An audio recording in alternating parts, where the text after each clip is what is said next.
Autun, August 28, 2025. In the quiet town of Saône-et-Loire, political tensions erupted into the open when French Interior Minister Bruno Retailleau took the stage at a summer conference hosted by former Minister Jean-Michel Blanquer. What might have seemed like a routine debate quickly transformed into a defining moment of France's ongoing economic struggle. The subject at hand, whether 2 public holidays should be abolished under Prime Minister François Bayrou's sweeping budget plan. Retailleau did not hesitate. He denounced the proposal as not just misguided, but fundamentally unjust. His words carried both urgency and warning. Speaking before his colleagues, the leader of Les Républicains declared that Bayrou's plan risks creating revolt by punishing those who work while leaving others untouched. In his own words, "If you say it will only be those who work who will pay the price, those who contribute who will pay the price, and for those who don't contribute, who don't work, nothing will change, then it will be a revolt." Justice means tax justice, but it also means justice for those who work and those who do not. I think that the abolition of 2 additional days of leave was a mistake. I've said so from the beginning. I will be making proposals in a few hours for an approach that allows us to work more, but at the same time ensures that by working more, we can also earn more. That statement encapsulates not only his political stance, but also a broader sentiment echoing across France. For decades, the balance between work, rest and fairness has defined the country's social fabric. Public holidays are not mere calendar entries. They are moments of cultural identity, symbols of national unity, and hard-won markers of social rights. To take them away, critics argue, risks reopening old wounds in a nation already fractured by years of economic strain and populist unrest. François Bayrou, however, sees things differently. For the Prime Minister, the abolition of 2 public holidays is framed as a pragmatic sacrifice, a way to boost productivity, relieve finances, and demonstrate that France can adapt to modern global competition. His allies describe it as tough medicine for tough times. Yet the controversy reveals a sharp divide in political philosophy. Is recovery achieved by tightening belts or by rewarding labour and investment? Retailleau, drawing on both his ministerial authority and his role as head of the right-wing opposition party, has chosen to stake his reputation on the latter argument. He positions himself as a defender of the working and tax-paying majority, warning that reforms which only burden contributors without touching beneficiaries will inevitably lead to resentment. His phrase, "it will be a revolt," is not casual. It recalls the memory of the Gilets jaunes protests when fuel tax hikes unleashed months of nationwide demonstrations, roadblocks and political paralysis. By invoking revolt, Retailleau speaks less as an administrator and more as a prophet of unrest, signalling to Bayrou that the risks of miscalculation are dangerously high. The timing of his remarks is also deliberate. Within days, party leaders and parliamentary chairs will gather at Matignon, the Prime Minister's residence, to discuss the future of Bayrou's austerity programme. Retailleau has made clear he will arrive at that table not with passive resistance, but with counter-proposals. His promise to work more and earn more is a direct attempt to seize the narrative.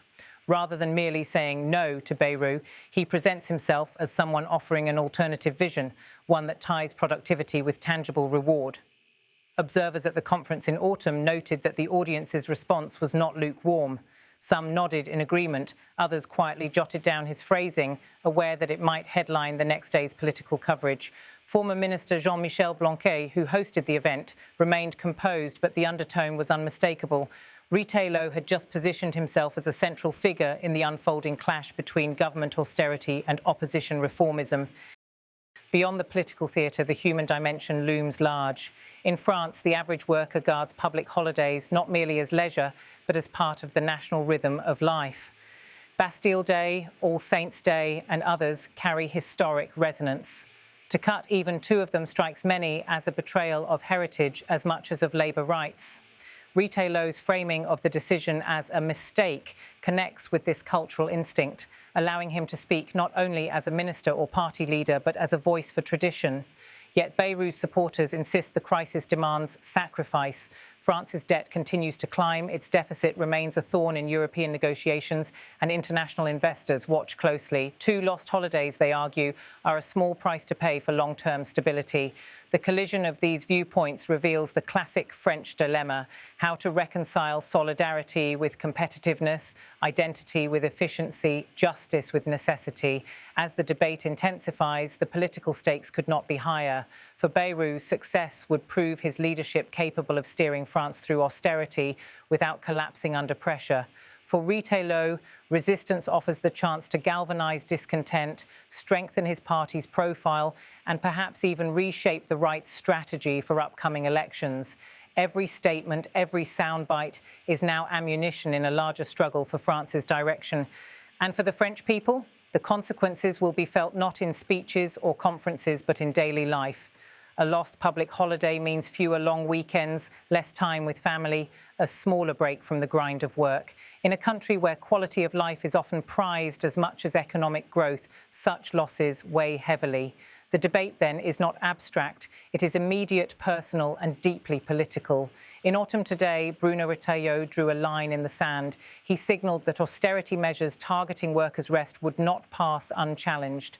He warned of revolt if fairness is ignored, and he pledged to put forward proposals that link effort with reward. Whether these ideas will shape policy or fade into the political noise depends on the coming weeks of negotiations in Paris.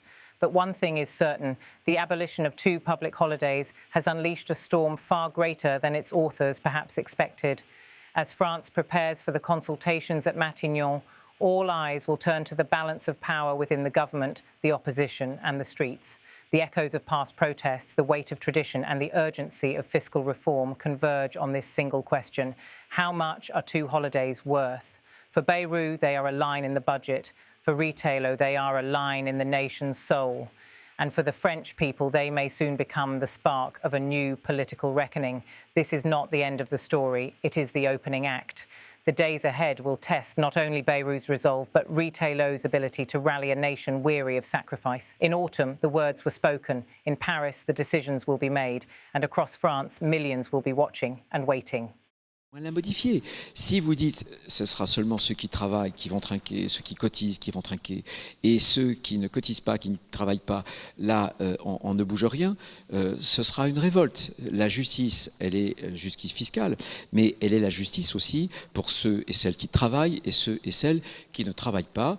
Je pense que les 2 jours de congé, c'était une erreur, je l'ai dit depuis le départ. Je ferai des propositions dans quelques heures. Comment dirais-je, une conception qui nous permet de travailler plus, mais en même temps de faire en sorte qu'en travaillant plus, on puisse gagner plus. Voilà, à partir d'un